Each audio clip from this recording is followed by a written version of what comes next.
It's all right. Can you make my hair look like this? Oh, man, what you want to make your hair look like that for? See, that's the problem with y'all today. Y'all don't know nothing. Will you let the man tee you off? You yap worse than 6 barbers.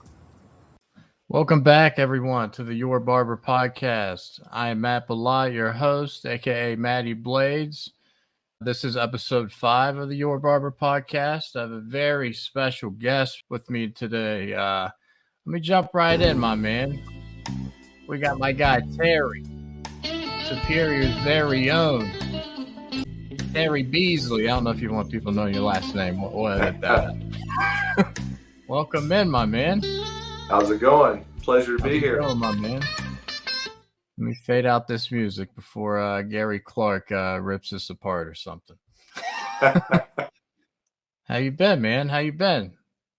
It's been good, man. It's been a while since I've seen you, and yeah, it's good talking. Good to be here. Yeah, man. I appreciate you making the time to come on today or tonight. This is a Wednesday evening. We're shooting this. This is the last of my days off. I'm off Tuesday, Wednesdays, and Sundays. So it's a little different vibe here for recording on, the last of my day off. Usually I record on like a Monday night where it's like I got two days off ahead of me. I got like a different energy. Got it. Now it's like, I got to work tomorrow, but it's still pretty cool nevertheless. I'm testing out what day to record is best. I just sort of play it on whatever my guest, whatever is available for them. So yeah, man, me and Terry were in barber school together. Mesa Barber School. Mesa Barber School. I mean, the viewers are probably wondering, gee, man, you're having a lot of people from barber school. Well, I was in there for a while, so. I mean, yeah, you meet some people when you're there, right? Yeah. Came across a lot of different people in my day there. I just want to give people a little look into Mesa Barber School here. Memories. Good old memories. Right out of the gate. There I am. There's Terry. He caught a glimpse in the mirror. He's like, all right, Blanco's coming. Somebody's filming. Yeah. Dude, this video is great. I kept this because there's a moment that I think a lot of people didn't catch when this went out there. First off, Eric, right here. Eric's just playing it real nonchalant. I was just thinking about Eric, looking at him. Yeah, he's like, don't look at me. Don't look at me. I probably wasn't in the school the last 2 hours. I just got back. So as we move on here. Terry's kind of fumbling with the towels here. Guys wondering what I'm up to. Right? You kind of oh, wait. Had a little fumblerooski there, I feel. Oh, there it goes. Look at this guy here. I don't know what kind of face I'm making. What am I doing? It's kind of like that movie Office Space. It looks like concentration right there. That movie Office Space is her O face. This is my barber face, I guess. I actually make a conscious effort to not make this face because I catch myself. And then the guy in the chair next to you there, he's ready. He loves the camera. David's ready for the camera. He loves the camera. Yeah. No one else in here was ready for the camera but David. I think that's Angel behind David, right? Angel's catching a glimpse too, kind of saying, oh, shit. She ducks down for some reason. Yeah, David misses Colin, man. He should have been an actor. Look at him. He's loving it. Yeah, man. He was studding it up right there. But yeah, man, good times, man. Good times in Mesa Barber. Absolutely. Go ahead. I was glad I found those guys. It was, I don't know if I ever told you the story. I kind of interviewed and secret shopped a bunch of barber schools before I decided on Mesa Barber School. That was the only barber school that I secret shopped, that I went in and everybody was cutting, the instructors were up doing their thing, and everybody looked happy. I was like, that's it. Right. So you just went in undercover and just got a haircut, or? Yeah, I just would go in, get a little service, and just kind of check out the vibe, see what was going on. And What'd you get done? I'm sorry? What'd you get done? Usually just a buzz cut, just something quick, just so I could go in and check things out. Right. See what was going on. I kind of did a similar thing. Yeah. I think Gilberto cut my hair. I don't know if you knew. He was kind of on his way out when I was like, fiddling with. I seem to remember. Yeah. Yeah. His sister, I think his sister was in there with us more than he was. But yeah, I kind of let him know during the haircut. I was like, hey man, I'm kind of interested, and he kind of blew up my spot. He's like, hey, we got one interested over here.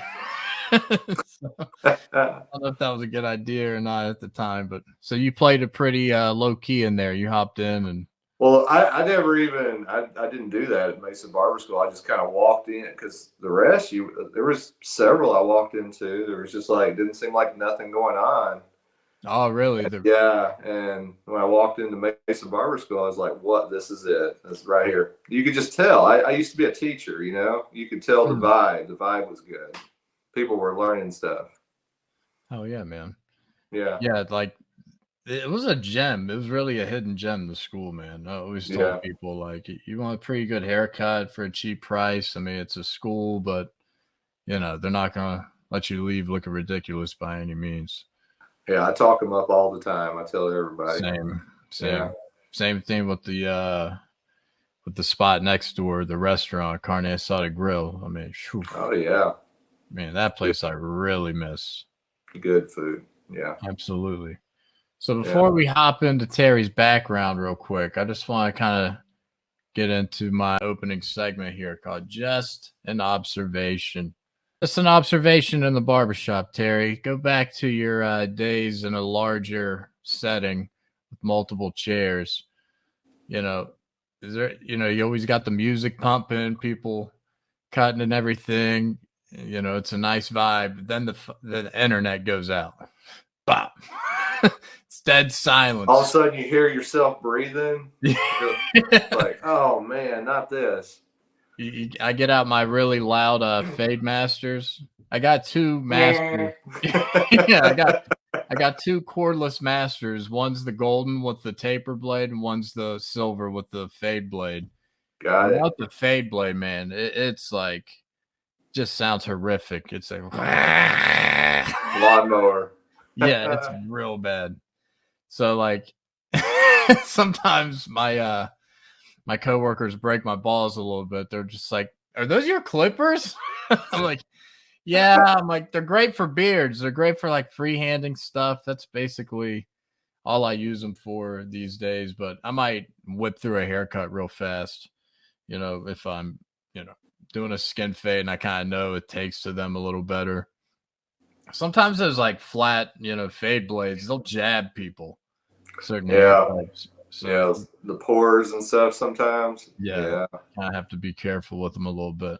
And it's a newer blade. But so yeah, the other day, it always seems like it's on a Monday when this happens. Monday, I work on Mondays. Most barbers are off on Mondays, but I'm one of the few that work on Mondays as a barber, and it can be hit or miss. I always say if I get anywhere in that 5 to 7 region worth of clients, and it's going to be a decent week, because that's kind of my make or break day. But that for some reason, on the day that can be the slowest, the internet always goes out. So that's one of the cool things about having my own shop. I make sure that playlist is downloaded. It's going to play whether it's going or not. Playable offline. That's very good planning ahead of time. Yeah. Do you play the same music? I just got. You remember it? Well, at Nico's there was this playlist everyone just kind of added to. I just kind of do that same thing. I just every time I hear a song I like, I just add it, and just ever growing. It's heavy on blues. I kind of did that with the school. I kind of made a little school playlist. Yeah. And then you try to sneak it on, do it on the AirPlay on the Apple TV, and then if there was something a little too risque or borderline, it would just get pulled. Yeah, I'm heavy on the blues, rockabilly. You know, that's my vibe. So. Oh yeah, man. It's good stuff. Just pulling my keys out of my pocket. Just realized that. It's flying through traffic to get home to do this. One of my favorite things about the town I live in, there's not even a red light, so No there is traffic. no traffic. Yeah, man. Let's yeah, that was my observation, like the awkward silence when the music cuts off when you're in the shop and just very awkward. You start hearing things like, what is that? So I pulled this from House of Blends. The owner, one of the owners, Frank, he anytime it was like that, like the music would be in between songs, there's like dead silence, no one's in there, he'd just quote Dumb and Dumber. Like, well, this party died. So I still kind of do that. Break the tension a little bit. But yeah, those are all, it's always awkward when everything goes quiet. I'm bad about sometimes I'll be in between cuts and, you know, I'll cut off stuff in the shop, go do something else for a little while, I'll come back for my next appointment, be ready, bring the person in, and we're sitting there and all of a sudden like, oh man, it's really quiet. I forgot to turn the music on. Right, yeah. Once they get settled in, you're like, something's off here. Oh yeah. Shit, music. It does just kind of fade in the background, but then you miss it when it's not there. Oh, absolutely, yeah. My boss in PA was huge on the music. If she, like, you know, we'd be working or I'd be working or something, and then like sometimes like the YouTube does, like we would use YouTube and it would kind of do that "are you still watching" thing, and it would just turn off. And so sometimes I'd be busy and she'd come in and she'd be like, well, where's the music? What's going on? Why is there no music? I'm like, oh, it just stopped. Just happened. I was in my zone. Yeah. Literally 3 seconds ago it stopped, I swear. So yeah, Terry, let's get into your background a little bit. Tell the audience where you're from, man. I'm from a little town in Arkansas, south of Memphis, right on the river. Southern, you know, I spent most of my life in Arkansas. I was there till I was almost 38. Moved to Colorado, was there for a little while. And what brought you to Colorado? We were north of Denver in Boulder County, not Boulder proper, but one of the little surrounding towns. So, do you think the property value like just exploded since you were there, or it was a shock even when I was there. Yeah. I mean, I tell this tale all the time. When I was left Arkansas, and I guess it was 14, I was paying like $425 a month for a 3-bedroom, 2-bath house. You know, a nice house. What I was paying, about $450 in Morgantown. Yeah, rent. Then moved to Colorado, and it was like $1,300 for a tiny little apartment. I was like, whoa. That's a steal now, probably. Yeah, that is now. I'm sure it is. It's crazy. So yeah, I saw some. Yeah, go ahead. Two polite barbers meet and nothing gets done. Yeah. So what job did you work in Colorado out there? Well, so in Arkansas, I taught for a little over a decade, and I was kind of wanting to get out of that, and I also have a pretty good tech background. So in Colorado, I did technical training for a company there. It was like a startup company, classic Nerf guns and scooters and beer in the fridge kind of place. It was pretty fun. Did that while I was there. Then we moved to Arizona, northern Arizona at that time. Was not many tech companies there. So I dusted off my teacher license and taught for a few more years while I was there. So. Oh, I forgot you taught for a couple years when you were still in Arizona. Yeah. Okay. So yeah. Good. So those 3 years I taught. I taught at a place where it was. I don't know how you refer to it. So because Arizona is pretty unique about how they do some of their schools. But it was like a credit recovery school. So kids that were having trouble in traditional high schools and such, they would go there to get caught up on their credits so they could graduate. When I went, they were opening, it was like this joint effort with the juvenile detention facility. And they wanted to open a classroom there for kids that were having trouble, you know, adapting to like a regular classroom environment. So with my tech background, that helped a lot because they needed to work out the networking, how to make everything talk, and they were just thrilled that I could do a lot of that. So I got that school situated, and then I was a dean for a couple of years after that. So being the dean there, how difficult was it to step away once you got to that point of like, man, you're always teaching something, whether or not it's content or life skills, or just sometimes, having a conversation with a young man, like, what was going through your head, man? Just trying to talk to them about life and get them on that path so they can go on and, get them to learn from their mistakes a little bit. Yeah, do better things, Yeah. When you were transitioning out of there, that's when you kind of secret shopped around for schools? Well, I was looking, when I left Arkansas, I was honestly kind of done with teaching, and I was looking for something else to do. And I realized when I was in Colorado, I had that tech job, and then I moved somewhere where there wasn't a lot of tech jobs. I'm like, I really need a skill that comes with me and is applicable anywhere I'm at. And right.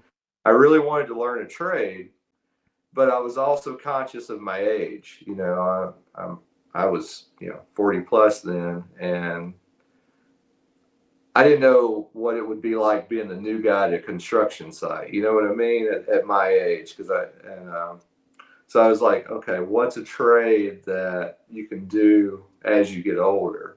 And that's how I narrowed down and found barbering. Right. That's a valid concern for sure. I mean, when I started barber school, I felt like I was so late. Like most things in life, I was always a late bloomer in a lot of ways. I didn't go the traditional college route. Like a lot of my friends, I was the friend that would crash for the weekend with my buddies that were in traditional college. I would make that commute, 40 minutes, north to Morgantown to kind of hang with my guys. But I kind of did the community college, the affiliate school that's in my town.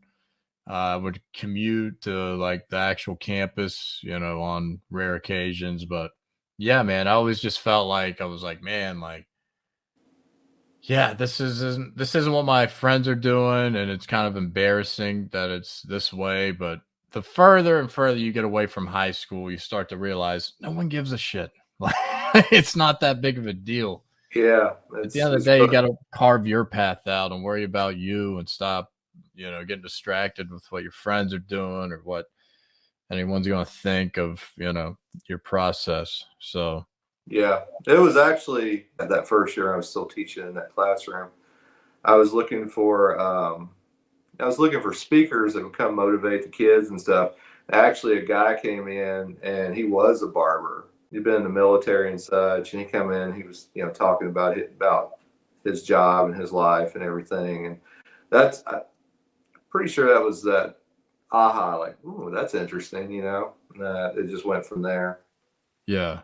Did you have a history of going to a barber prior to that? It's kind of surprising you asked that, because a good portion of my life, I was that guy that would just run a two over his head. It was a completely new world for me, like 100% in every way. That's awesome. That's exciting. It's exciting at the age you were when you started, and just, it's, I really wasn't exposed until like, I don't know, I may have been like 19-ish when I started going to an actual barber. I dabbled and gone here and there, but like when I consistently found like a barber in my town, I remember going, I went to a barber as a kid, in my little small town. Right. But, that was back when they would only charge a couple of bucks for what they called a GI cut, and they just go, meow. Yeah. I just get sheared before school started, and then it would just grow back until the end of the summer again. Right. That was, I remember I went to, what was it, Sears. my mom got her hair done at some salon in Sears, and this, Yeah. I believe her name was I remember Rhonda. that. She did her hair just from the start of time. So she did my hair, of course, in turn for years and years. And I ended up like, I hated getting my hair cut in high school. I had that like Bieber, that little like throwing my hair to the side, believe it or not. Like, yeah, it was. So I it got a was story. I got a yeah. high school story to tell you. What it was my junior prom. Mhm. I was wanting to do something special, right? And so all that wavy curly hair was in, Yeah. and so I went to a Cosmo to get a perm. Oh, My hair was straight, so I told her what I wanted. Like, I just want those loose curls, right? yeah. I looked like Bob Ross when I was done, man. Big transformation. It was tight curls. It was like a poof. And yeah, my prom date was mad because it was it did not look good. There's a picture somewhere. Man. It's probably buried in the bottom of my picture box. And it's like, what did I do? I still don't know what went wrong. Like, I went to a cosmetologist, loose curls, and it was just like tight. Oh Pretty man. funny, though. Yeah, all my pictures I remember, like my sophomore, junior year, I had just the helmet head, and then like my senior year, I finally like had like, probably something like a 3 or 4 on top, and just an all white suit, white Air Forces, little orange About the trim. time I was 18, I had a little mullet going, all that Oh stuff. yeah, that was it. It's made its way back around. I still got a couple clients getting the whole modernized mullet that's going on right now. Yeah. It's funny. I still enjoy that haircut. I enjoy it. Yeah, it's not a bad cut to do. That story we could tell in barber school about the barbers way back when that almost put themselves out of business not doing long hair. I'm not going down like that. I'm going to figure this out. Can't go out that way, man. No. So, how old were you when you started barber school? Oh man, I had to stop and I was filling out some paperwork today, and they asked me my age. I had to stop and think how old I was. So that's the only reason I know I'm 48 right now. I had to stop and think about it. So I guess that was, man, It's about 5 years ago now. yeah, 5-6 years ago. So yeah, somewhere around 43-ish. 43. 43-ish. Just Yeah. in case I'm off, somewhere in there. I just don't keep track anymore. It just seems like it just passes. Yeah, man. Yeah. I mean, guys like you and like David, just a couple of the older people in our school, like I said, just inspiring. Like, I felt like I was super late looking at all the 19, 20-year-olds in there. I'm like, God, I should have been you. I should have been you. And then I saw you in there, and I'm like, all right, Terry's doing this. He's making a sacrifice to start over, to just jump right into something new. And that was sort of motivating and inspiring, man. So I appreciate you making the leap, because it made it a little easier for me. One of the best things I think about barber school is I loved everyone's stories. Everyone has a story, why they were there, how they were there, how they came to be there. And it just kind of brought everyone together, It's like being in the army or something. There's like a brotherhood. Like, we get really close with everyone in barber school. That's why I keep coming back to being, grabbing you guys up for guests, because, we have a bond if we don't even realize it. It was just because we made that sacrifice and they're making zero money. Just, for the better part of a year grinding away. I get asked about barber school sometimes, and like, what's it like? What do you do? How many hours? All this stuff. And I'm just like, just pretend you got a full-time job for almost a year. You're not getting paid. In fact, you're paying to show up. Yeah. And then, when you leave, some people still pay a little bit. Yeah. I mean, yeah, it was great. I still remember. I do not remember my first client. Not at all. I don't either. I don't remember the very first. I remember the first couple, because they would come back, and I remember seeing them again when they came out. Like, oh, that guy, I cut his hair my first day, I think. It may not have been my first guy, but man, it was just a blur. It was just a blur. I all I remember about my first client was I had no idea how to put the detachable blade on the clipper. I was just sitting there looking at it like. You didn't go over it when you before, like you didn't try to like, all right, how's this work? Like before. No, I any kind of bearings. I came in cold. And I think Some people like. I remember. I think I started with Quinn, but I might have incorrectly remembered that because I may have like been inquiring to start and like going in Blanca's office and talking to her on his first day, and he's holding his box of stuff. So I kind of like, hey, oh, you're starting today? All right, cool. And then like when I actually did start, I think I was beside him. So I was kind of just like bouncing off him. I'm like, all right, here. Okay, you're doing that. All right, I'll do that. I was kind of like, a math class at the board. I'm like, what's the answer? Oh shit, that's how you just that's how you do long board. division. All right. I just distinctly remember the only thing I really remember that first cut was Blanca told me to put the 3 blade on, and she was just like, go, that going around to clear the bulk, and she got me started, and then she walked off, and there I was with that 76 in my hand, and I was like, okay, I guess I'm in barber school. Yeah. Like I say, it was a gem. They wouldn't let you leave without looking ridiculous. They were great. You did a lot. They gave you a lot of freedom and let you kind of learn, That's what I needed. Yeah, that's what I needed. I needed repetition. Right, yeah. I needed to just jump in and do it because I'm a doer. I'm not going to learn anything unless I do it a lot. Yeah, that's just Yeah, I'm someone like shooting basketball. I always showed up at the gym 30 minutes early, get some shots up. Like I hate diving into something cold, but that can be the best way. So like, it's hard. And even like, before hopping on here, I feel like you're kind of the same way. Like you were like, all right, what's the topic? I'm like, oh, Terry, we're gonna have a lot of topics. I'm like, I kind of freestyle this thing. I kind of procrastinate so I don't have to worry about it. That's how I deal with shit, Terry. I just going on a long, a trip or something, or moving out of state. Like I don't pack until the night before, just so I don't have to think about it. I have to stare at that suitcase, burning me alive. My thoughts. I kind of procrastinate with my actions, but I've got it all planned out in my head. Yeah, there's nothing I haven't walked through my brain at least once, right? Yeah.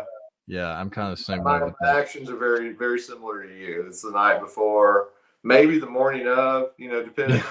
Yeah.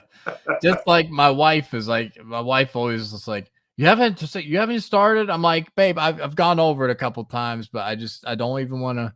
All right, let's move on. Let's get back to watching The Last of Us or whatever. I was like that with insurance too. When I sold insurance, the car dealership, a Subaru dealership. I remember I drive my supervisor nuts because he'd be like, "Yeah, just get on the phone and da da da," and I'm like, "But what if they say this?" He's like, well, do that. And I'm like, all right, well, okay. All right. Well, what if they say that? Like, I always, like, if I came to a roadblock, I wanted a way out. Like, I just didn't want to be put on that island. Yeah, I mean, what the hell I'm doing. Yeah, I like to know all the things.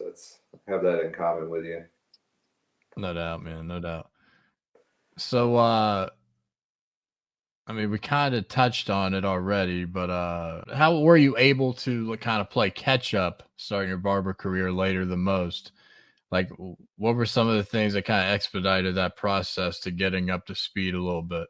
Just the extra reps, like. I think the first and foremost, shout out to Manny and Blanca. They're the greatest. First and foremost. I feel like I was caught up more than some people I met along my way just by benefit of being taught by those guys. They gave a great foundation. They were absolutely right. If you can master clipper over comb, it doesn't matter what style is coming out. It doesn't matter what's changing. You just need to look at it and go, okay, I just need to lift it, Right. The detailing. They gave us such a good foundation. you know. And also, I think what I brought to the table was, you know, by virtue of being 40 something, having been in education, having been in tech and, you know, different things, I brought a lot of maturity, I think.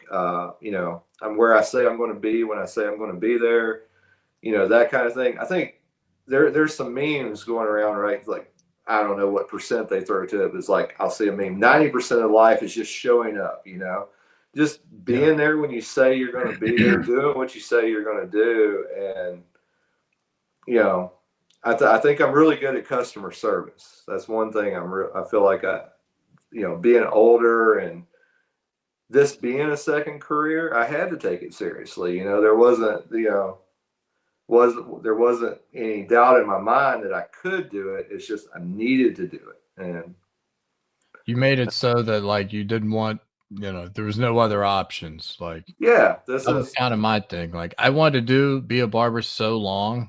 I always tell people I want to be a barber the first time I dropped out of college. So like, this was like no plan B. Like, I wanted to do this so long.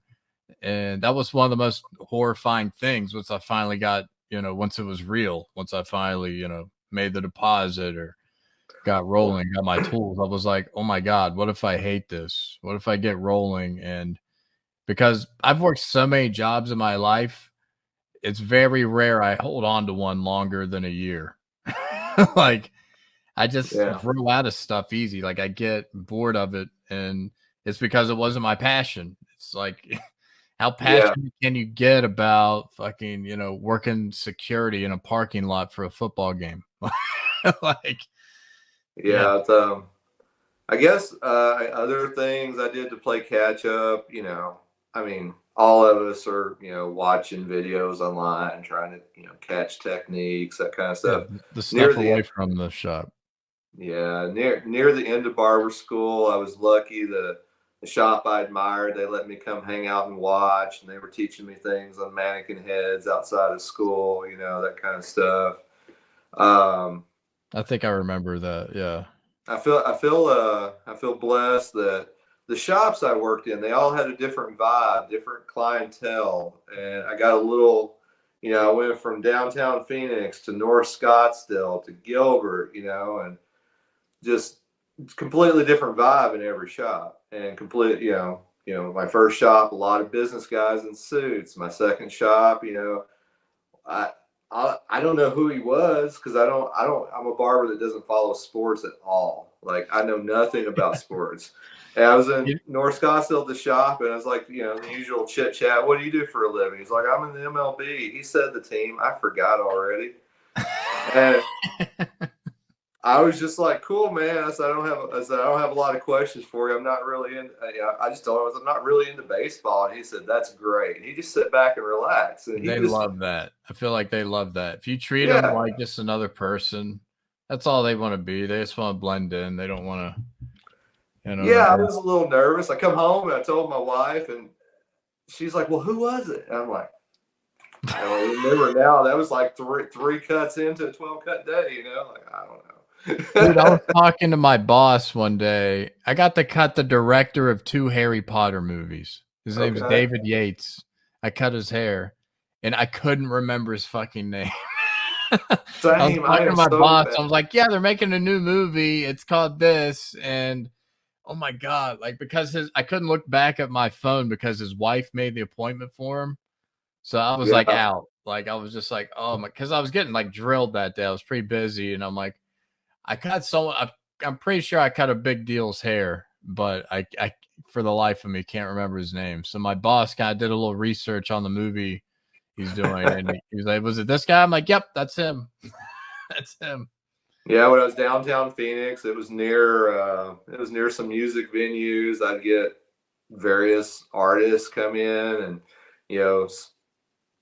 Yeah, that first shop you were in, it was downtown Phoenix, basically, right? Right on Central Avenue, yeah.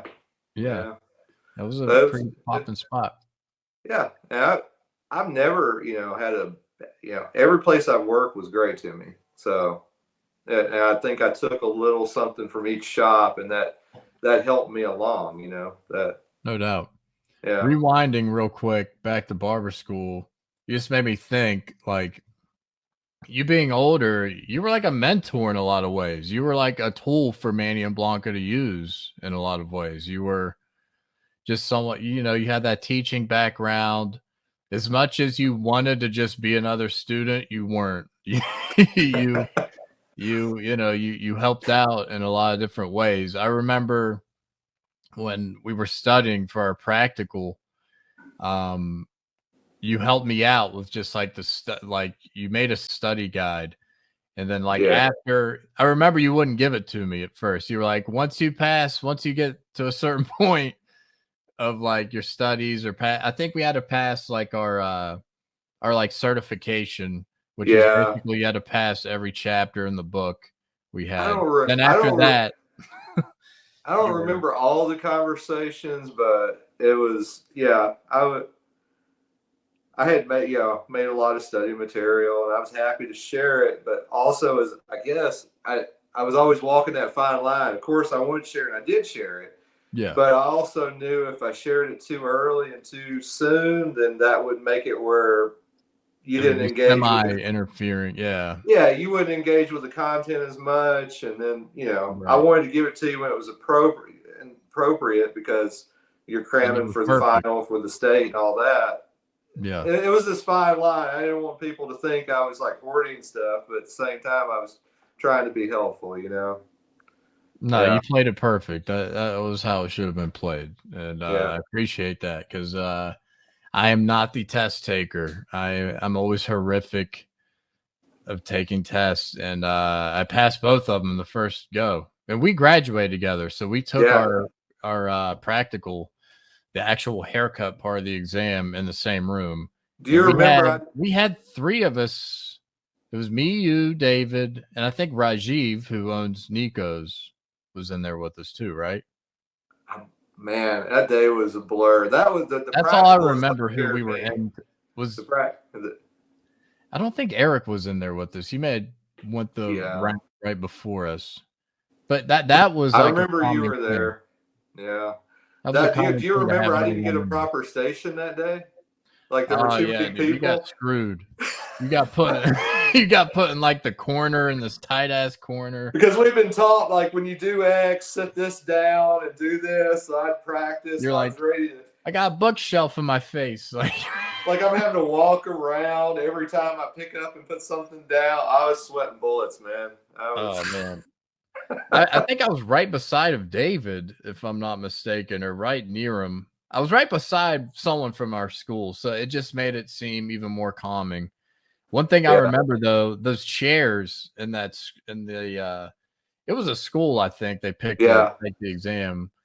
We had these like really like old school chairs that I had, didn't Were really they get the hand pumps?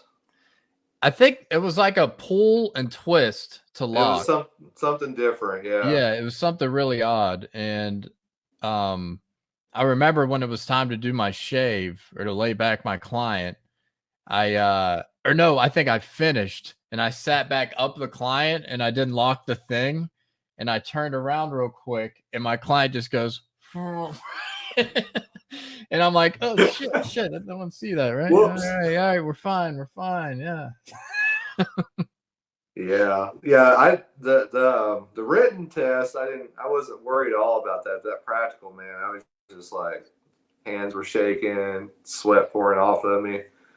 Especially that I got that weird corner spot that wasn't anything like I was told it was going to be. I was just like, Yeah, where are the odds you get the most horrific spot in the whole? I mean, there was like 20 plus chairs in there, I feel like. So that was the other thing. It kind of took a little pressure off of you when you were testing. You were like, all right, they're kind of on the other side of the room here. Let me try to fiddle with this razor real fast. Like, so that was a crazy experience. So back to working in all the shops you did, you got a lot of different experiences, and you were kind of touching on some of the things you learned. So, what were some of the things you took from a lot of those different shops you worked at? It's something I still struggle with sometimes, like learning to read the client. Some clients want that, let's say they, want to start at a 1.5 or something, and they want that precision graduation all the way up and that perfect fade. And then other clients just want you to hurry up and get done. Yeah. And if you don't hurry up and get done with the client that's just wanting you to hurry up and get done, they're not going to come back. And if you don't take your time with the client that wants you to take time, they're not coming back. And each client has their own style. Be able to read that client and know when to do what. I think that's one of the toughest skills, I think, is knowing, when to go all out, when to take 10 extra minutes, when to, do all the things, and knowing when that client just wants you to run through and get it because they're busy. They got stuff to do. Time is money, kind of thing. Yeah. So sometimes I've been focusing a lot lately on just not talking, and that's like not me in a lot of ways. But so we're the opposite. What's that? We're the opposite. By default, I'm quiet. And really? I feel like I have to. I feel like that's one of my drawbacks. Actually, I look, when I'm like, when I'm thinking, when you're alone at night and you're remembering this client that you saw and you thought everything went right, and you just never saw him again, right? And you're like, what went wrong? What went wrong? You're in the shower, Dude, it bothers me. Stuff like that. I love you think that too, because you want to redeem yourself sometimes. You're like, God, that did not go. I was not satisfied with how that went. And I'm always beating myself up. Was my conversation, were they expecting that conversation? I try to, if someone's chatty, I don't just sit there quiet. I try to talk with them, but a lot of times just like, hey man, how you doing? Do the consultation, check in with them if they're, existing client, make sure what I did last time is what they want me to do again, all that kind of thing. And I do tend just to zone out in the cut. And that's one of my things sometimes where I'm being reflective on myself. Am I giving clients what they need, what they want? But I am an introvert. By default, I'm quiet. I'm very quiet. My dad was the same way. He and his dad was the same way. It's like I was raised by very introverted people, but the women on the female side, they were not introverted. So I kind of got that yin and yang in my upbringing. But I'm super introverted, but this job kind of gives you great practice in not being an introvert.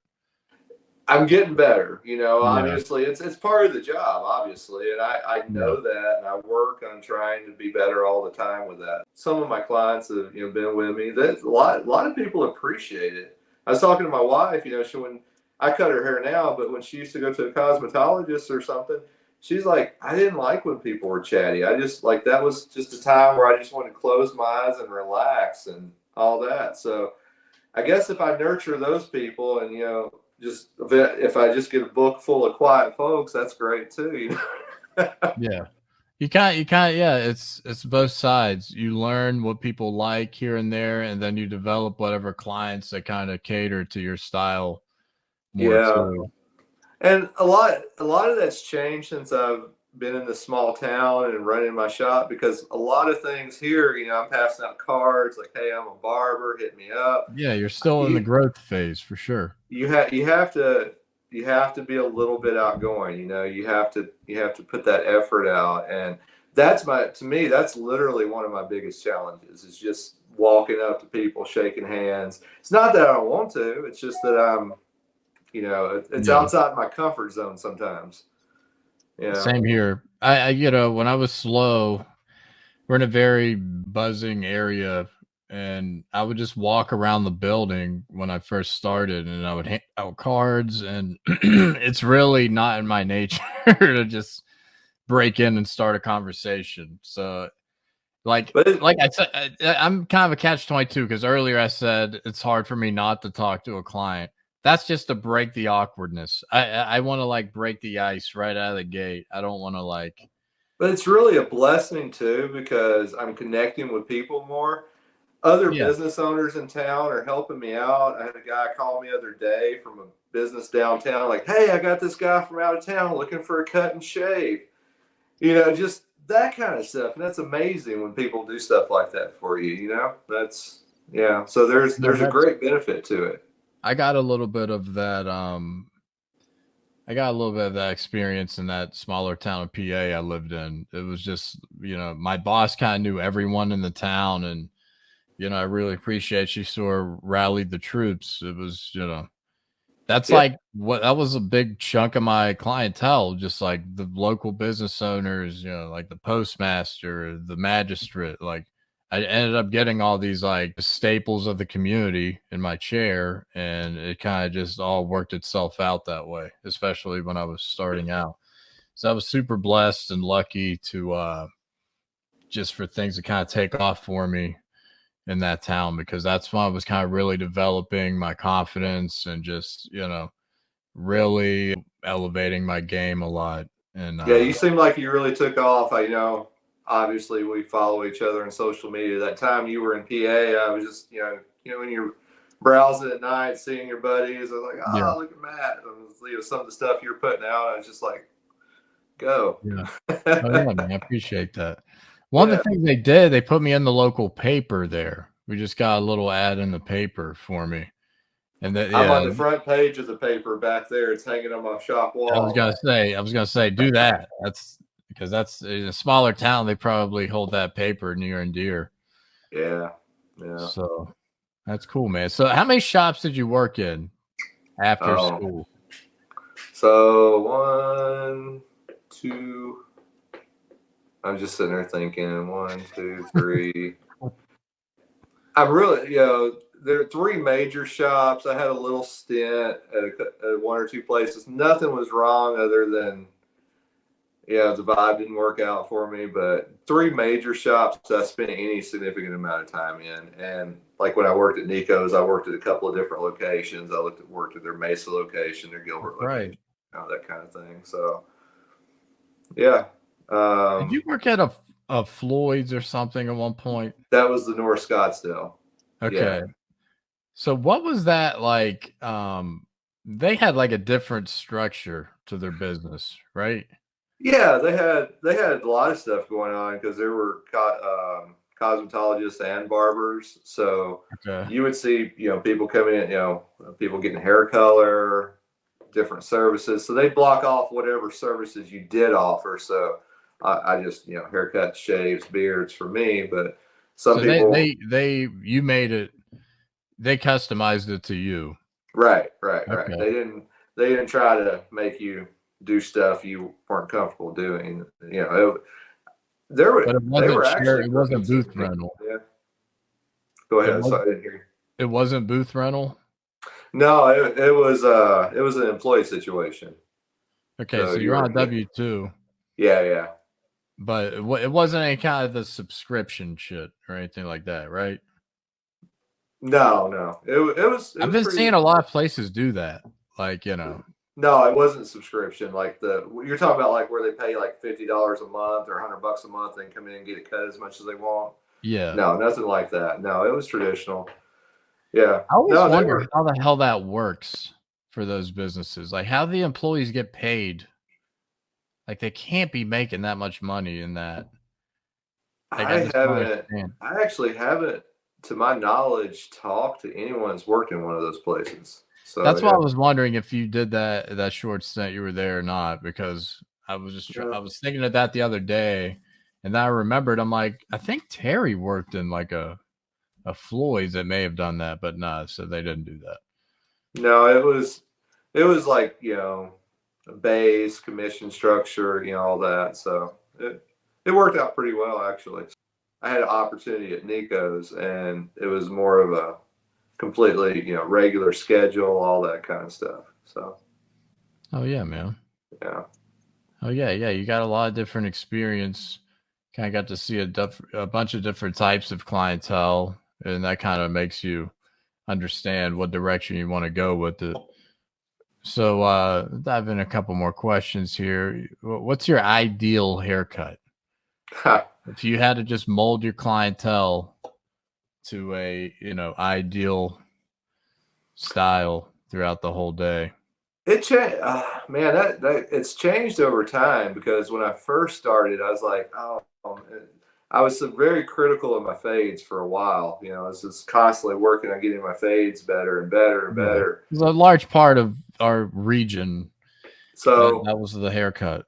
So now I really enjoy, you know, different skin fades and stuff. But I love a good classic, almost rockabilly type haircut where they got some length, some, you know, swept back sides, maybe a ducktail on the back. You can make it very fantastic. You can make it really a smooth blend.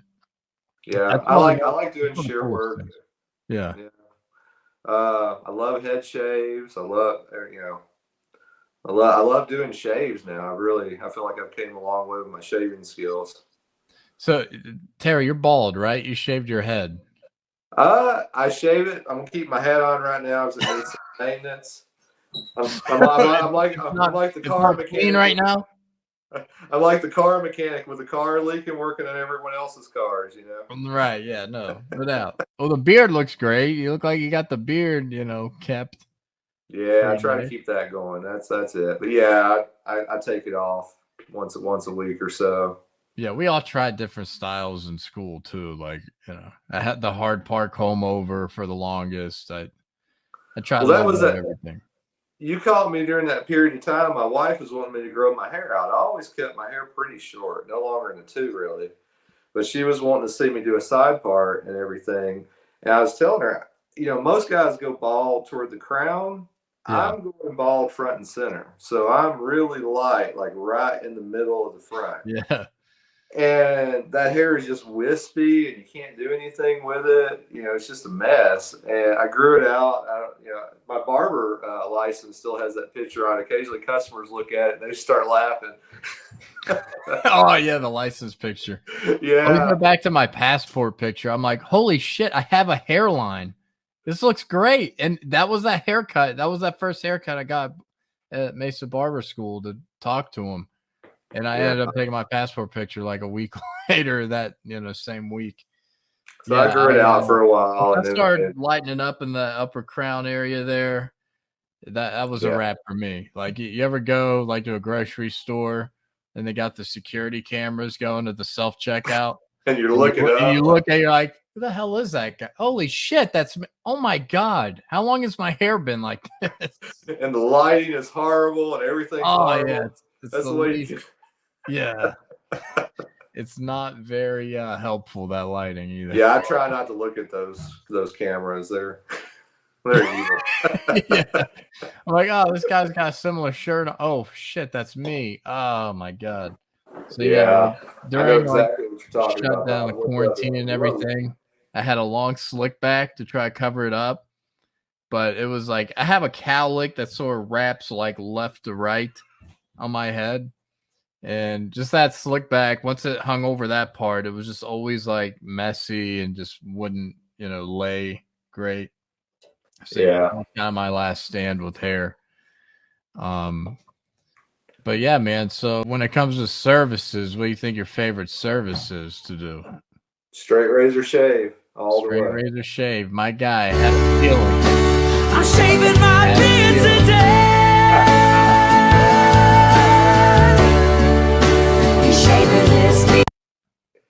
Yeah, I love doing the shave. Shave scared me for a while. It took me a minute to get, you know, finding the right razor, finding my vibe. But yeah, I feel it now. So. Hell yeah, man. I always tell people like that are like kind of nervous when you're like, you know, doing a shave. I'm like, dude, I cut myself a lot more than other people. Yeah. Like when I'm shaving myself in the shop, like I always like end up cutting myself in the shop. I always tell, I'm like, they don't teach you how to hold it on yourself. They teach you how to do it with someone else. Yeah, it's a little different, like reverse. Yeah. I think half of the thing is like I'm too far away from the mirror. I always sort of like lean like my like, you know, waist right at like the edge of my bathroom. So I'm like super close looking. And in the shop, I'm like, I can't get close enough. So like I always just end up like screwing something up, I feel like.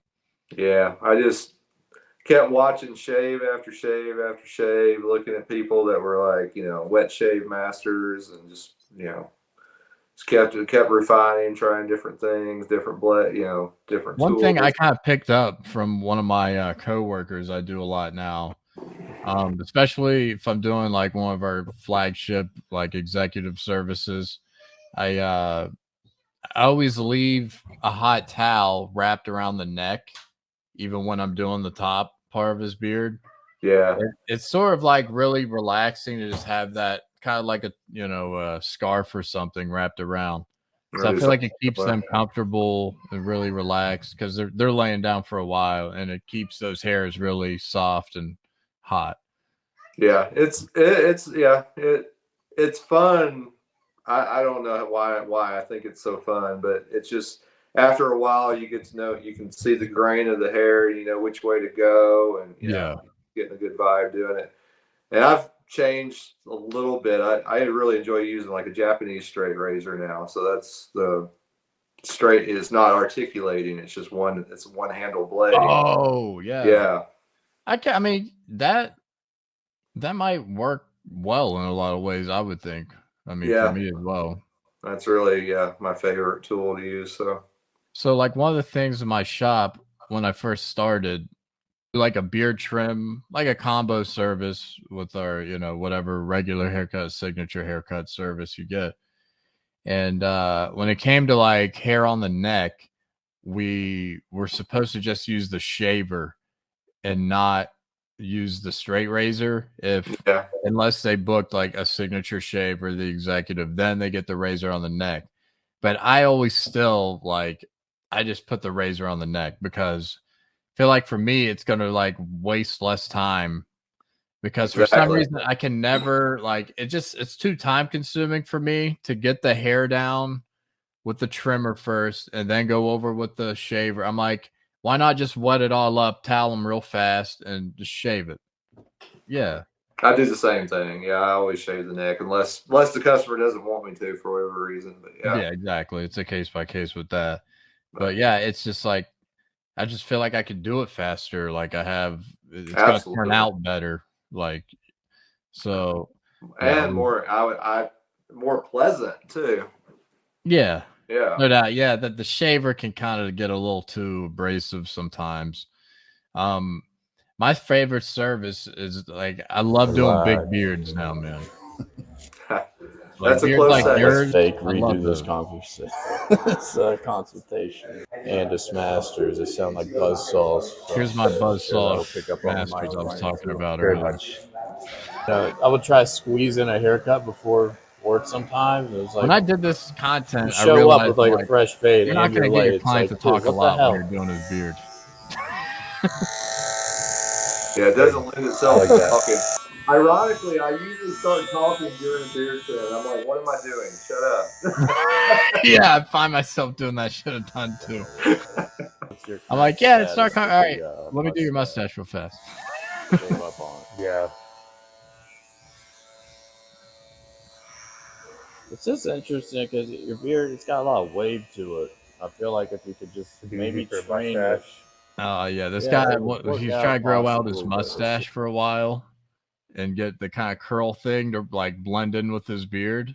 He almost wanted to like blend with his beard. And then at one point do the twist. Yeah. It just would not cooperate. And yeah, when I was doing this video, I'm like, you gave up on the mustache? He's like, yeah. Yeah, I've had my beard down to here before, but my mustache grows straight down. So it doesn't matter how much wax I put on it, I can't get it to do that bushy thing. No doubt. Yeah. Oh, you doing a little something? A little something, man. Come on, man. This is my I told you, man. I told you. Kind of like I told everyone I was going to start a podcast.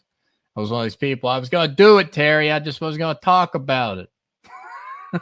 I was like, I told you, man, I'm doing it. Was that your shop in Atlanta? Yeah, that's the shop in Atlanta. Yeah, you can kind of see the background there, the bar. Okay. It's the spot, man. It's a pretty nice spot. I'm kind of like you. I'm kind of like you in the practical exam. I'm tucked in the corner. It's not the greatest place, but I'm one of these people. I don't hop around stations. If I get in a station, I'm gonna make it my home. I don't like shifting around. Like I'm a nester. yeah, same. I'm a nester. I know where my shit is, even if it looks like shit, even if it like doesn't make sense to someone else, makes sense to me. And if I want to make an adjustment, I will make it when I'm ready.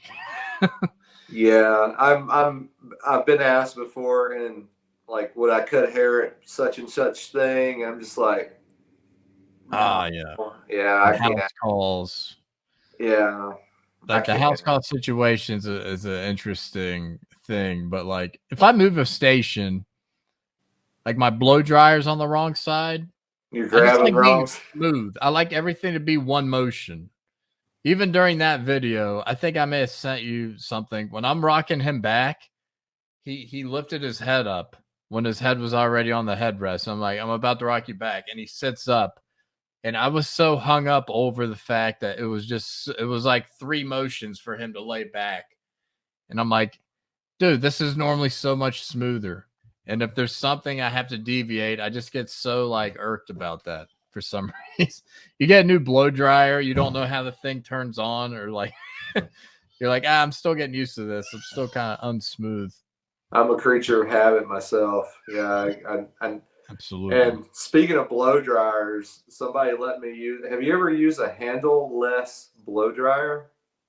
Like you gotta hold like the tube almost. Yeah, it's like.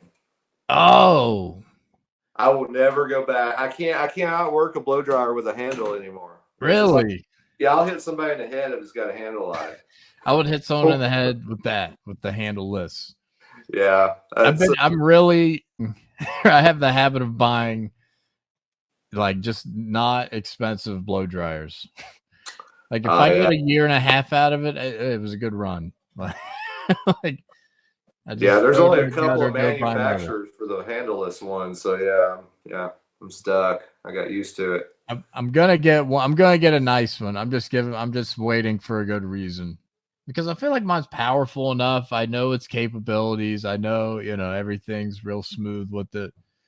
So I'll end up making that change eventually. But yeah. So speaking of house calls, we got a Instagram favorite of all of ours, I feel like. The Pissed Off Barber, ladies and gentlemen. Do house calls. Hear me out. So you get your little handbag, you pack it up with your little blow dryer, your little squirty bottle, your little snippy scissors.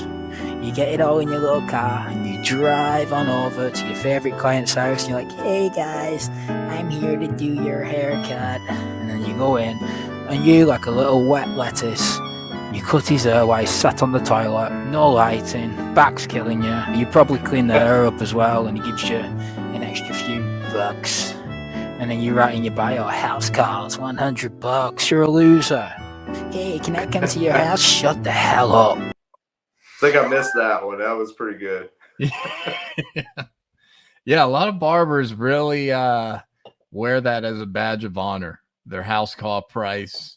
The fact they do house calls, it's got to be really worth my time and effort to do a house call. It's back to the knowing where your shit is. Like I never bring my stuff home.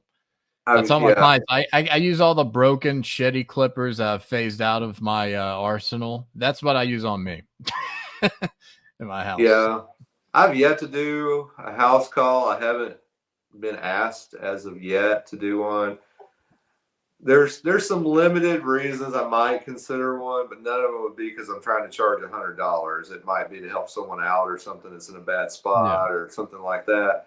Maybe something, but yeah, it's outside of my comfort zone for sure. So yeah, like I'll do some friends, things like that here and there, but it's never. I don't think I've ever gotten. I've been asked, but I don't think I've really gotten the opportunity to cut a client, like a regular client or just anyone out of the ordinary to for the house call.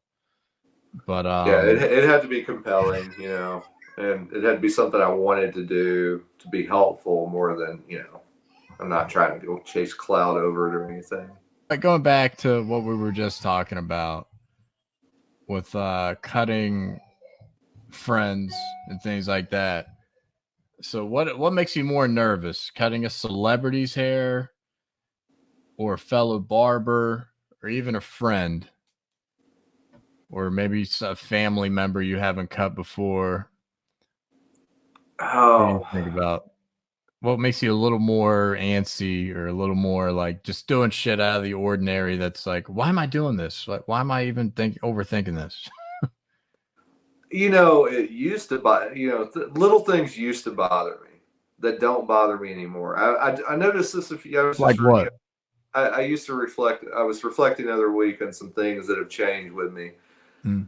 Like I get people all the time like, yeah, I'm going to a wedding this blah, blah, blah, or I'm going to a wedding this weekend. It's like Wednesday, they're going to a wedding or something. And yeah, you're cutting a groom or something. Or yeah, I used to get really nervous. And now I guess I just feel grateful. This guy's trusting me to make him look good for his wedding.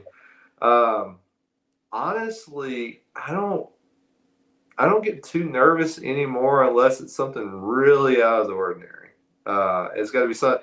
I haven't been nervous I'm sure something will come up and I will be nervous again, but I haven't been nervous in a minute about cutting any particular person. Isn't it cool that, we're like 5 years in? Isn't it cool that we're able to like kind of self-reflect now? Yeah. And just, like kind of get out of the tunnel vision and be like, oh, I have the self-awareness to be like, just be grateful for this. Like, it's not, why are you? Yeah, it's not that if I'm nervous anymore, my nervous has changed fixation. Now that I have a little shop and I'm trying to get a regular clientele and people coming to me. I'm more nervous about giving a good experience than I am personally being nervous about the cut. Yeah. I'm trying to read the person, give them. You're on a macro level, not a micro level with the. Yeah, I'm trying to manage expectations. I'm trying to make sure, from the moment they contact me to the moment they leave my chair, everything is as expected. Overall experience. Yeah, sure. That's what that's where I'm focused now. I've moved on from this guy's getting married. I've moved on from that. Or this guy's somebody, I've moved on from that. I'm more, how do I get this person to come back to me? How do I get this person to trust me and let me take care of them? What about the cutting another barber thing? Hey bro, after that cut, you mind hooking me up? I need a fresh cut. I'm going out this weekend.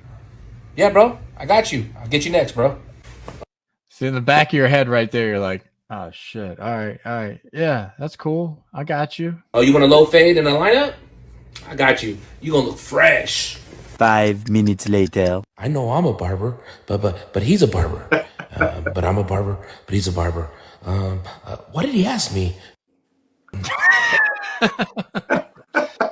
Yeah, I love that guy. That guy's kind of bursting on the scene. He's from Arizona too, right?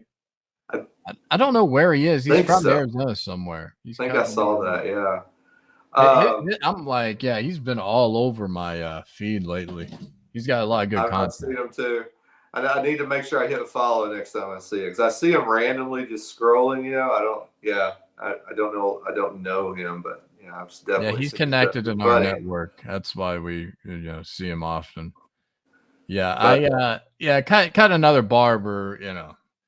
That's one thing. I just I don't know why I put so much stock into it. It's just we have such a respect for our other people that relate to us the most. I've had it a few times, and it's just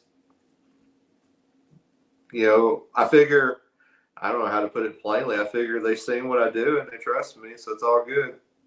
Right. They're asking you to do it for a reason. That's why I always kind of go back to. I'm like, they wouldn't have asked me if I'm not at a certain level anyway. So what's funny for me is we hung with a couple. We were in the valley, and this one guy, he knew I was a barber, of course. We go hiking and stuff.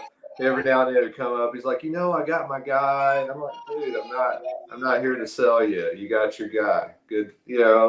Yeah, that's what I'm saying too. Like, people are always like really apologetic. Sometimes they get in your chair like, "Oh, sorry, I missed you last time. I had to go to." I'm like, dude, it's fine. I get You're it. back. Like, it's all good. I just find it funny when people feel the need to apologize. I'm like, I'm here if you need me, but I'm not trying to go to hard sell you. I'm not knocking your door at midnight. Right. I'm not gonna chop your head off if if something happens to where you're not in my chair. Like, you change your mind, you know where I'm at. But other than that, it's cool. Yeah. So now you're in your house. So walk me through that process. How'd you get a barbershop in your house?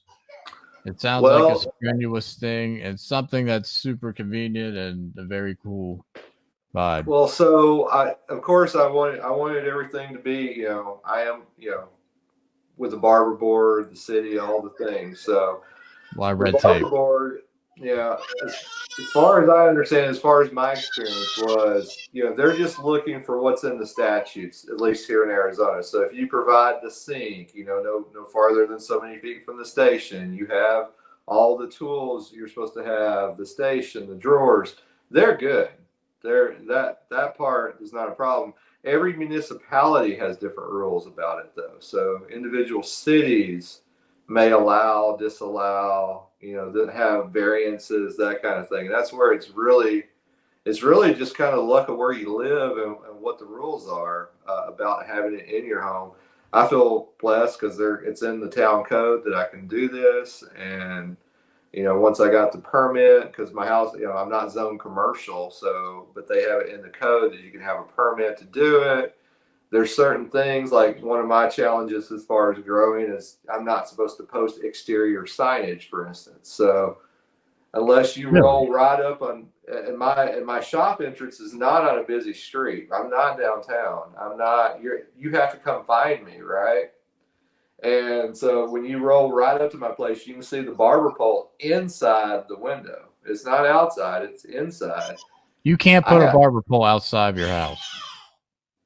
It's fuzzy because I'm not supposed to have exterior signs, and I feel so blessed to be able to do it. I don't want to push the rules, right? Because I'm making it work like it is. I'm bringing the people where I'm at. People are finding me. I've got a website. When people contact me, I've got a link I send them that has the detailed map. Doesn't matter what direction they're coming from. I've got a map for them.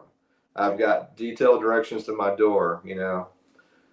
So that's how I'm working it. Okay, that makes it a lot more difficult. I didn't know some of those things. I mean, one little loophole, you kind of, you got that exterior barber color paint. Yeah. I do little kind of leading that way. I do little things to give some clues, and I'm repainting my. It's been a slow thing. I live in an older Adobe home. I've been repainting it and re-stuccoing it and doing all the things. So now the home is white. It's got white and blue, and I've got little splashes of red here and there. So now I can say, just go up the street, look for the bright white and blue house. It's got the barber colored porch, that kind of thing. Yeah, that's how I'm working it. So definitely challenging. That's a huge hurdle you got to navigate through. I was lucky that it all just worked out where I have everything I needed to.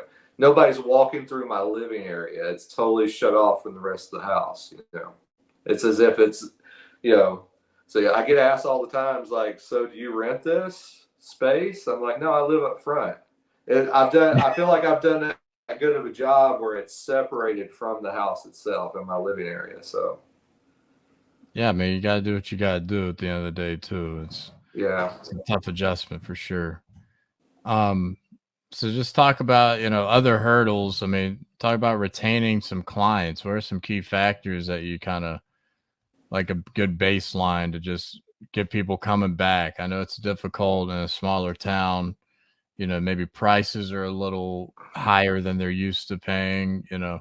What are some of the things that you kind of separate yourself?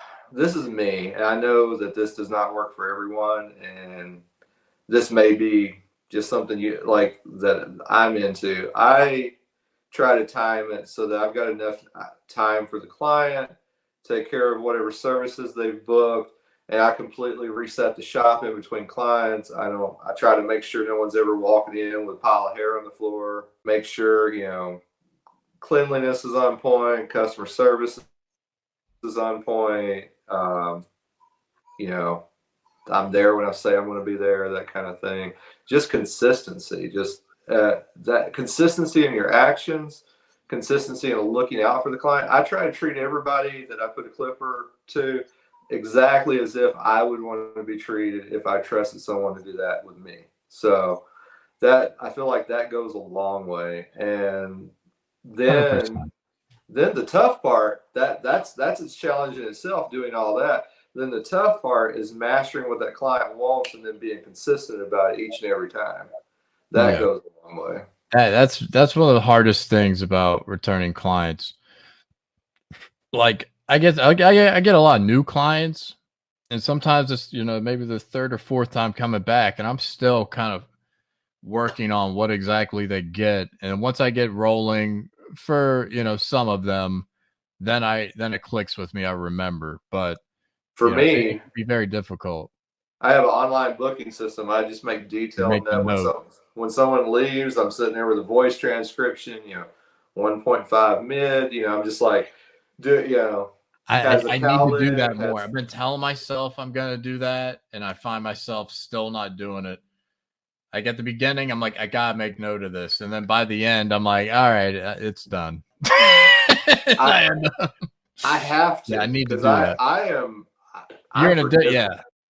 If I didn't do that, I'd be lost. It's dire.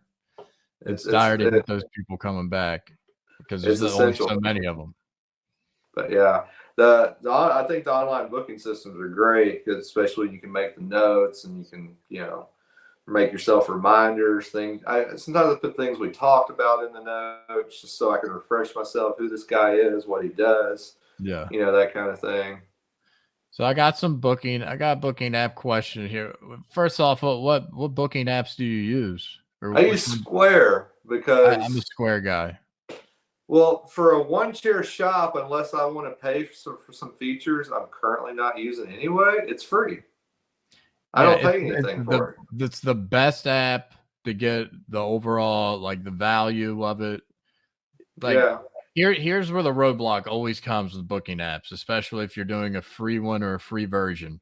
When it comes to sending those reminders to your clients that their appointment's coming up, whether it's the day before, the hour before, Square does that for free. Yeah. And that is typically the premium feature, some of the premium features that come along with most booking apps. So if you need barbers out there, if you need a booking app and you don't know where to start and you don't want to spend the money yet, at least, Square is a great start. Like, you got all the features you need on this thing, and it's super easy to manipulate. You got your schedule, you got a website. You can share that link everywhere. Like, it's huge and it's free. Yeah, and I use them for the credit card processing too. It's a breeze to set up. Just works. I just have a little thing I plug in my phone, and there you go. You got you can do the card reader or the swipe. I got the salon that I worked at in PA. I got them finally switched over to online booking. I was fighting tooth and nail for it for like 2.5 years, and I finally got it. I finally found something that kind of like wasn't that expensive, and we went the whole route. We got a new POS, we got online booking. We just kind of had an overall facelift there. I have a segment here. It's called Price That Haircut, right?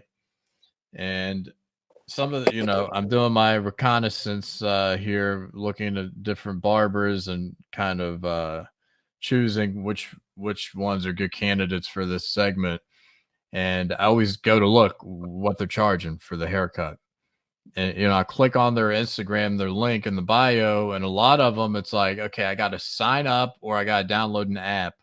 And so that totally turns people off.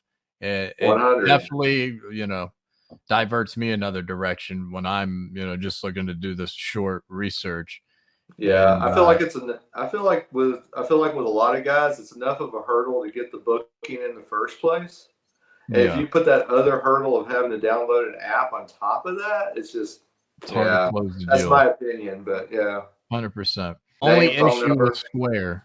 Only issue with Square. If there is a typo of any sort in that name, the first time it goes in the system, it's in there forever. So if they make another appointment and they put their name in like lowercase or something, it's going to make a whole new person in that database. I've run across that. There's a way around it if you can get if you log in onto the desktop version or the web version. Yeah. There you can, because they usually have the same phone number, you can find duplicates and merge them and stuff. I go ahead and do that time to time. Okay. That's good to know. So you can, it's like drinking out of a fire hose. If you got like a full shop connected through there, it's just hard to keep up with the different, typos and.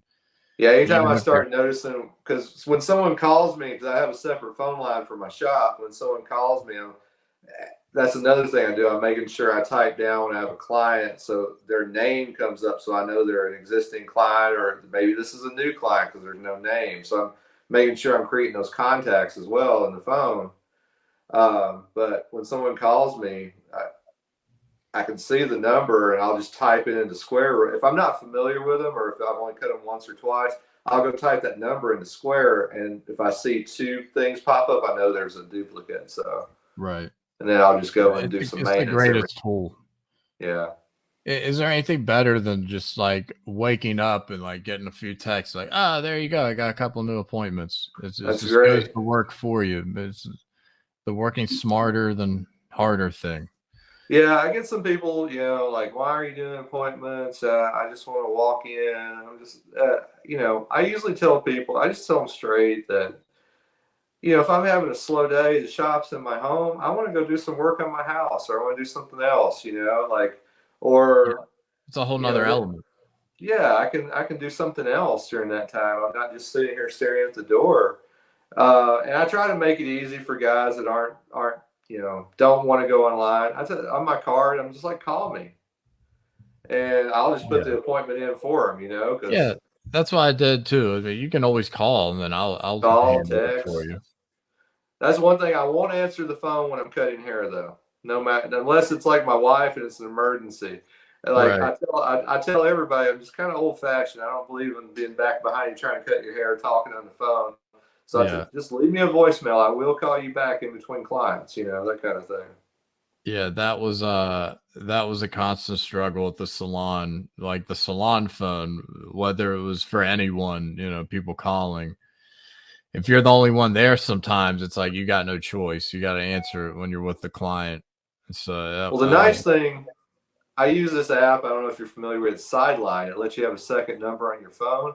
And when someone calls me, it sends an automated text that tells them, hey, thanks for calling, my shop, and here's my website. I do online bookings. If you want to check my schedule out, if you prefer, leave your name and number. I will call you back in between clients. That kind there of you go, Terry. text automatically. Hell yeah, man! You've kind of crossed every bridge there. You kind of thought of every roadblock, like we were talking earlier. I'm telling you, man, we're pretty similar in just that thought. Plane. If I was in the position, part of me, why I'm still an employee, and which I enjoyed actually, is just I don't have to worry about those things. I don't, having a kid and just a family, being a husband and father is enough time it takes up. Like, I have no issues being an employee. Like, sometimes I need that little guidance or that little push. If I was just left with my own thing, I would easily get complacent. Like, I know me. Like, I need that little push sometimes. It is, it's like, okay, because I'm bad at, like, for instance, about making social media posts. I feel awkward taking pictures of haircuts. Sometimes my wife is my cheerleader. She has to give me a little push, like, I haven't seen a picture in a haircut in a while. I'm like, okay. I try to go get a picture that day. She's kind of thing. That's great. That's what you want. Yeah. Oh, she's awesome. 100%. Wouldn't be doing this if it wasn't for her. She's been great. That little boost of confidence you need sometimes. Yeah. But yeah, I do. I sit around just thinking, what's a roadblock? What's a roadblock? What's a roadblock? And try to, you can't eliminate all of them, but Yeah. you can I make it think you've done a pretty good job. you can make it That's smooth. that's a useful thing. I'm gonna like tell people about that automated text thing. Sideline, yeah, it's a cool Sideline. app. It costs Okay. a little bit of money, but worth it. I like having that separate phone number for the shop, so I know when I could ignore a call or when I need to pick it up, that kind of thing. Okay. Yeah. Oh yeah, man, super useful. All right, brother. So let's go to our kind of closing segment here, calling it Price That Cut. Okay. Here's where we're gonna check out a couple of haircuts and try to guess the price. Or I'm gonna have you guess the price. I know the price. Oh goodness. And what region is this? Can you give me that much? Shit, man. I don't know. Is this a city or a town? A little small town? I'll give you their Instagram followers. That's kind of it can be a telltale sign, but that's kind of part of the example here. Okay. All right. Fair enough. Let's go. Guy is called, his name's Slider Cuts. Pretty big on Instagram. I think he's got like over 150,000 followers. Wow. So okay. Pretty big on Instagram. So he's pretty tutorial based almost. So he was kind of a tutorial, but you can see the haircut. You cannot see really any hair there. But look what happens when I go over it with my blades. I have created definition. Often people say you must have added fibers or enhancements, but you're watching it live. No, I'm using correct techniques. I'm not pressing down hard or anything like that. I'm just doing focused touches. Also, my wall detailers are zero gap, which helps to create definition and to catch. All right, Tara. So what do we got? What do we got for this haircut? What do you think this gentleman is charging? This could be anything, right? These days. I see it's a shop. He's, I don't know if he owns the shop or what, but I don't know. Maybe low. I'm gonna go 45. Dude, you're just about right on the head. You hit it right on the head. I feel like that's it's actually disappointing when you go to this guy's website because it's so confusing. There's some like services, there's not even a price listed, which is kind of odd, but he's got like a transformation cut service, which I kind of like. If someone walks in, they haven't got a haircut in a year, he's got a price for that. And I'm like, okay, that's something I've never seen before. That takes a lot more time and effort sometimes, and just kind of like, because sometimes you kind of got to debulk your way. It takes a little more time to just see what's under there and see how it's going to turn out. And yeah. So was that spot on, or what was his actual price? His price is, I believe, in the 45 to 50 range. It seems, from what I've gained from that weird website he's got rolling there. Slider Cut, fix your website, man. I feel like that's a smart price if you're a well-established barber in a metro area. He seems to have a good following, even though that could be a lie sometimes, but he seems to have a pretty good following. So, that seems to be right in a decent spot. I feel like he could charge a little more, honestly, if you're asking me. But so let's look at this cut, or these cuts from this barber. Yeah. Why? Because I love it.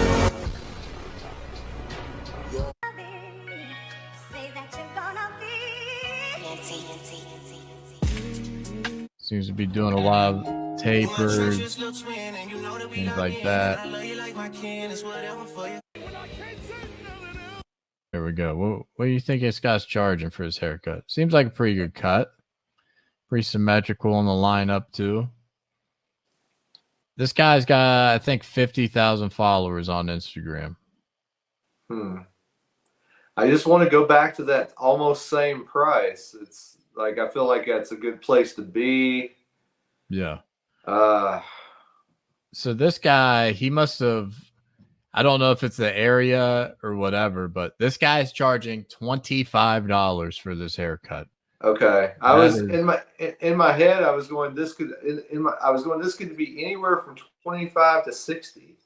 It's he's putting out quality, and a lot of that's just depending on where you're at and what the market will bear. You know?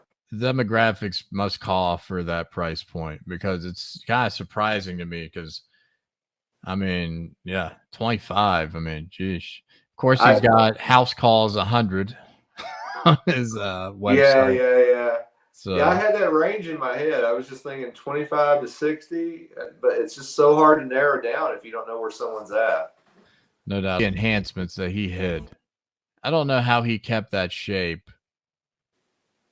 Like, was his face dirty?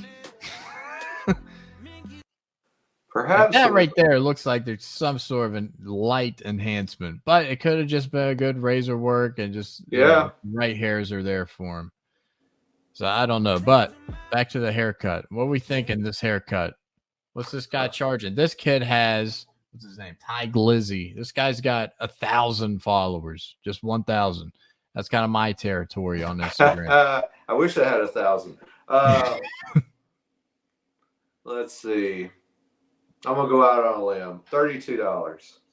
$32. This gentleman, Ty Glizzy's charging $50 for his haircut. So this is kind of the example I made. Like, he's charging the same exact price as this guy that's got 150,000 followers. On Instagram. And it is. It's crazy. It's all over the place. Yeah. So the followers are not a representation of what you're charging. It's kind of that demographic. If you got the clients that are willing to pay it, why not? Like, he seems like he's kind of in a sweet situation as well. So that kind of, you might have a little more freedom charging or understanding of what he needs to charge. Well, Terry, I think this was a great pod, man. We went an hour 36. It's just about, I can't seem to get it under that amount of time. That 90-minute mark's kind of the sweet spot for me, I feel like. It's hard to kind of get rolling. I got a question for you. Go ahead, man. Ask me anything. Fire away. What have you? What's the biggest thing you've learned from doing these podcasts so far? Just, I mean, one of the big things I just wanted to get out there for a lot of common folk is just our stories, man. Going back to what we said in Barber School, kind of learning everyone's stories. Like, people don't realize it's a long road to get your barber license. It's a long road to even get the psyche to want to do this. And it's a very uncommon job.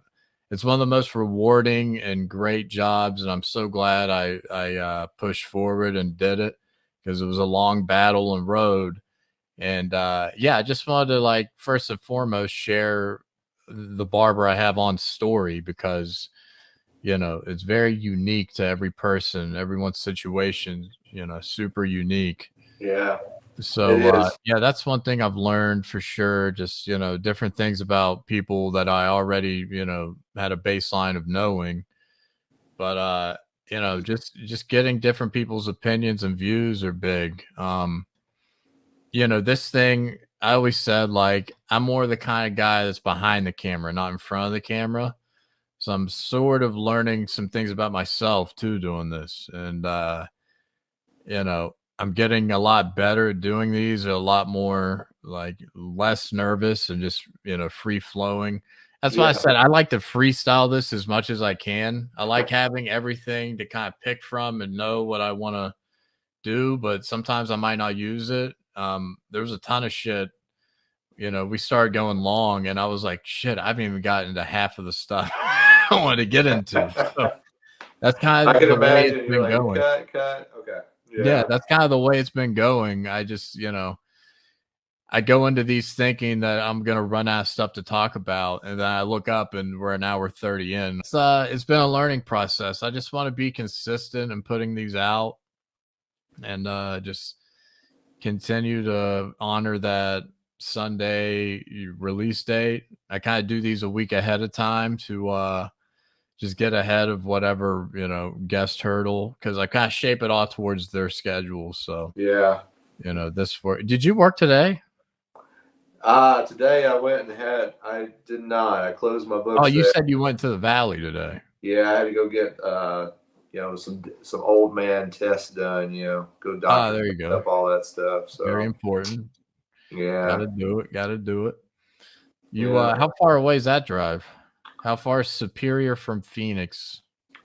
Well, from downtown Phoenix, I'm about an hour 10, depending how fast I drive. Not bad as I thought.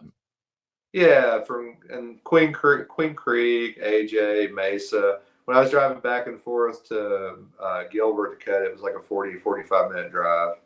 So okay, that's not bad. Yeah, you've kind of got accustomed to driving that amount of distance, I feel like. Yeah, it's not bad when you need to run in for stuff or do things here and there. It was kind of getting old doing it twice a day, but yeah. No doubt. It gets colder in Superior, right? Not terribly. We're still in the desert. We're probably about like Cave Creek, about 1,000 foot higher than Phoenix. So Phoenix is 35 degrees. We might hit 28, that kind of thing. Okay. So just a little colder, but not.